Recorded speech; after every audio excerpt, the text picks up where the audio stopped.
కానీ రాజుగారు మీరు ఇట్లా ఉన్నారు కదా, మీరు ఎప్పుడైనా బాధపడ్డారా? ఇలా నా చీకటి నా మొత్తం చీకట్లోనే ఉన్నా నేను అట్లా అని. బాధ అంటే ఉంటుందండి. ఉమ్, బాధ లేనిదే ఎవరు ఉండరు. ఎందుకంటే అనుకుంటారు జనాలు, పైకి నవ్వగానే ఏం చేస్తారంటే, అరే వీడికి ఏం బాధ ఉండదేమో, ఉమ్, వీడెప్పుడు హ్యాపీగా ఉంటాడేమో.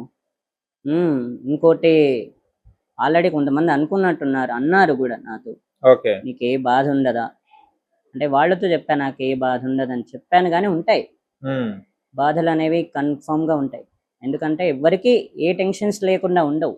ఉమ్, టెన్షన్స్ లేకుంటే ఎలా ఉంటాను? అవును ఇలా ఎందుకు ఉంటాను? అవును. ఉంటాయి. ప్రతి ఒక్కళ్ళకి బాధలు ఉంటాయి, నాకు ఉంటాయి. ఉమ్, ఎందుకంటే ఇలా పుట్టాను కదా. ఎందుకంటే ఇలా పుట్టకుండా ఉండుంటే మంచిగా పుట్టుంటే ఈరోజు నేను ఎక్కడికైనా వెళ్ళేవాడిని, నా ఫ్రెండ్స్తో ఎంజాయ్ చేసేవాడిని. ఇప్పుడు సింగింగ్లో కూడా నేను అసలు ముందుండేవాడిని ఏమో, అంటే అవును. ఉండేవాడిని ఏమో. ఎందుకంటే చిన్నప్పుడు నేను ఎవరినైతే కలవాలనుకున్నాను వాళ్ళ నా టైంలో ఎలాగైనా కలిసేవాడినేమో. ఎందుకంటే వాళ్ళని రిక్వెస్ట్ చేయాలి, అవును. కల్పించమని వీళ్ళని రిక్వెస్ట్ చేయాలి. నాకు ఇంకా అదే అయిపోద్ది. ఓకే.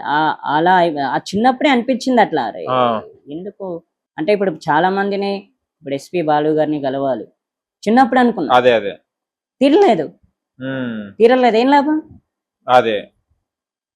చిన్నప్పుడు ఆయనను కలవాలనుకున్నా, ఉమ్, కనీసం ఏ ఒక్కళ్ళు కూడా సరే కల్పిస్తామని చెప్పేసి ముందుకు వచ్చిన వాళ్ళు లేరు. అయ్యో. కల్పిస్తామన్నోళ్ళు కూడా మోసం చేసిన వాళ్ళు ఉన్నారు. ఉమ్, కలిపియలేక చెప్పేసి గారు కలిపియలేకపోయాడు. కల్పించలేకపోయారు. ఓకే. అంటే కల్పిస్తామన్నోళ్ళు కూడా మోసం చేసిన వాళ్ళు ఉన్నారు. ఉమ్, అది ఎప్పుడు తీరింది? అది 2014 ఉమ్, సెప్టెంబర్లో. అది రామాచారి సార్ క్లాస్లో తీరింది ఆ కోరిక. ఓ, ఎస్పీ గారిని కలిశారు? అవునండి, ఓకే ఓకే. ఎస్పి బాలు గారిని గెలవాలనే కోరిక ఉమ్, రామాచారి సార్ క్లాస్లో తీరింది. ఎలా? ఎలా అంటే ఆయన అప్పుడు ఆ టైంలో విద్యానగర్లో ఉండే క్లాస్. అచ్చా అచ్చా. మాకు మధ్యాహ్నం అయ్యేది క్లాస్. ఉహు, నాది మధ్యాహ్నం బ్యాచ్ ఉండేది. ఓకే. నేను 2 గంటలకు వెళ్ళేవాడిని. ఉమ్, 2 గంటలకు వెళ్తే అక్కడ చాలా మంది ఉన్నారు. ఏం జరుగుతుందబ్బా అని చూస్తే ఎస్పి బాలు గారు వస్తున్నారని అంటున్నారు అందరూ. ఉహు, నేను పోయినప్పటికీ రాలా. అచ్చా. తర్వాత వచ్చారు, ఆయన గురించి ఆయన సాంగ్స్ పాడుతున్నారు అందరూ. ఉమ్, ఇంకా నేను అంతకుముందు చెప్పాను, సార్ ఇట్లా నేను ఎస్పి బాలు గారిని కలవాలి, ఉమ్, నా చిన్నప్పటి నుంచి అది నా డ్రీమ్, ఇప్పటికి వరకు ఎవరు కల్పించలేకపోయారంటే, సరేరా మన క్లాస్కి వస్తాడు, వచ్చిన తర్వాత కలుద్దామని చెప్పేసి అన్నారు. ఓకే.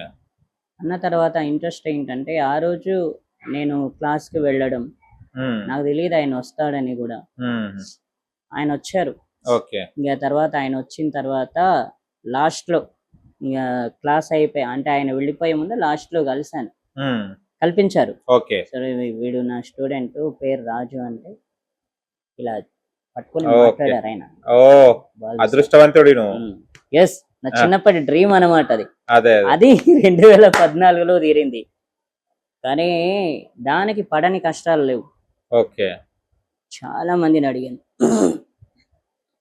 కొంతమంది ప్రయత్నించి ఆ ప్రయత్నం కొంచెంలోనే ఆగిపోయిన వాళ్ళు ఉన్నారు. అదే అదే. నా గురించి ప్రయత్నించి. ఓకే. కొందరు బంజారా హిల్స్ లో ఉంటాడు అంటారు, కొందరు మెడ్రాస్ లో ఉంటారు అంటారు. అదే. ఏ ఒక్కరు కరెక్ట్ అడ్రస్ చెప్పరు, వాళ్ళకే తెలియదు సరిగ్గా. నిజంగా అదే అదే. ఒక్కరు కరెక్ట్ అడ్రస్ తెలీదు, ఎవ్వరు కరెక్ట్ అడ్రస్ చెప్పట్లా. అదే. అది ఎంత ఇబ్బంది అయిందంటే చాలా ఇబ్బంది అయింది. నా దగ్గర కూడా టీవీ లేదన్నా. నేను బయట టీవీలో విని పాడుతా తీయగా అనే ప్రోగ్రామ్ నా చిన్నప్పుడే నాకు తెలిసిపోయింది. ఇప్పుడు నా ఇంట్లో కూడా టీవీ లేదు, రేడియోనే ఉండే. పాడుతా తీయగా ఇలా ఇంతమంది పార్టిసిపేట్ చేస్తున్నారనే సంగతి నాకు ఈటీవీ వచ్చిన కొత్తలో, అది మా పక్క వాళ్ళు టీవీ తెచ్చారు, అది నాకు తెలిసింది. ఇది పాడుతా తీయగా, బజాజ్ పాడుతా తీయగా అని తెలిసింది అప్పట్లో. ఇక కలుద్దాం కలుద్దాం కలుద్దాం కలుద్దాం అంటే కల్పిస్తాను ఒక ఆయన 6 months లో చెప్పారు. నేను పేరు చెప్పను కానీ 6 months లో కల్పిస్తానని చెప్పారు. చెప్పిన తర్వాత సర్లే డిప్రెషన్ నుంచి ఇంకా మనం బయటకు వద్దాం, హ్యాపీగా తిందాం అనుకునే టైంకి ఇంకా 6 months అయిపోయింది. ఉమ్. వెళ్ళి కలిస్తే నా వల్ల కాదని చేతులు ఎత్తేసారు. అయ్యో. నా మొహం మీదే తలుపులు వేసేసారు. బా. అలాంటి రోజులు కూడా ఉన్నాయి. కాదు రాజు, ఇప్పుడు నువ్వు అందరిని కలిసావు కదా, వీళ్ళని కలిసావు కదా, ఇప్పుడు నువ్వు పాడుతుంటావు కదా, మళ్ళీ ఎప్పుడైనా ఈ ఆడిషన్స్ కి ఎప్పుడు పార్టిసిపేట్ చేయలేదా మీరు?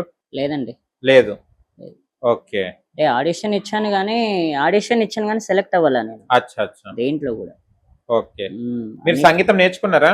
నేర్చుకుంటున్నాను. ఆహా, ఇంకా ఇప్పుడు నేర్చుకుంటుర్రా? ఇంకా అంటే ప్రస్తుతానికి అంటే కర్ణాటక ఒకళ్ళు అయిపోయింది ఓకే. విజయాచారి సార్ దగ్గర, మ్మ్. ఇంకోటి జయకుమార్ సార్ దగ్గర మృదంగం కూడా అయిపోయింది. ఓకే. రామాచారి సార్ దగ్గర లైట్ మ్యూజిక్ నేర్చుకుంటున్నా. ఓ సూపర్. ఎవ్రీ సండే వెళ్తా. ఒకసారి క్లాసికల్ పాట పాడా? తెలవారదేమో స్వామి, తెలవారదేమో స్వామి, తలపుల కొలనులు అలసిన దేవేరి అలమేలు మంగకు,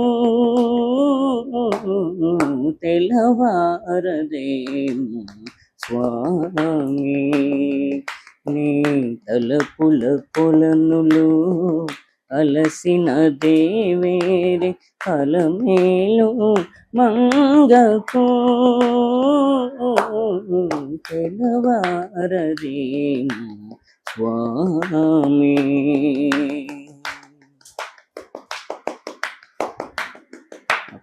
వావ్, క్లాసికల్ కూడా చాలా బాగా పాడుతున్నారు మీరు. ఓకే. ఈ రీసెంట్లీ పెద్ద సినిమా రిలీజ్ అయింది, చిక్కిరి చిక్కిరి, వచ్చా అది? లేదు, రాదండి. రాదా? అంత కరెక్ట్ గా వినలేదు నేను. అవునా? ఈ మధ్యకాలంలో రిలీజ్ అయిన సాంగ్స్ ఏమొచ్చు మీకు? ఈ మధ్య కాలంలో రిలీజ్ అయిన సినిమాలు అద్దాల ఓణిలా కళ ఉన్న కళ్ళకే కాటుకే ఎట్ట, మా విధి విధంతా దృష్టి కొట్టేలా, సన్నాయి మూతల సందెళ్ళ పాటల సందళ్ళు తెచ్చవే నేలా, సుక్కల్లో చూసి పోకల సుట్టేసి పోవే సీరలా, సక్కాని సంటి వాడిలా సత్తా నేను చెప్పిందలా. Wow super.